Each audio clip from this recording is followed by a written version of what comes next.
Sa videong ito ay tatalakayin ko ang ikalawang uri ng pang-aabuso laban sa mga kababaihan at kanilang mga anak.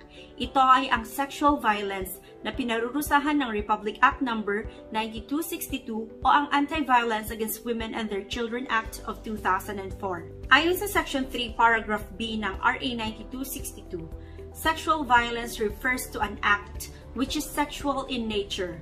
So, in Tagalog, ibig sabihin, tumutukoy ang sexual violence sa anumang gawaing sexual.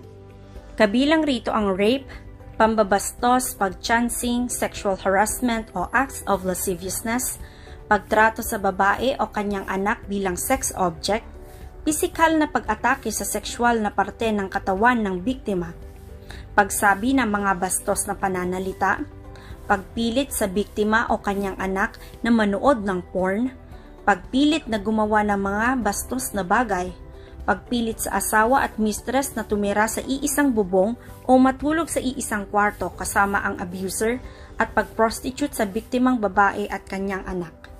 Ang penalty para sa sexual violence ay multa mula 100,000 hanggang 300,000 pesos at kulong mula 6 years and 1 day hanggang 12 years. And that's our legal talk for today. Abangan niyo po ang susunod na episode tungkol sa psychological at economic abuse. Please also follow, like, and subscribe to the YouTube channel of Batas Pilipinas, Know Your Rights PH. I am Attorney MJ Moran, reminding everyone that knowing your rights means knowing your limit.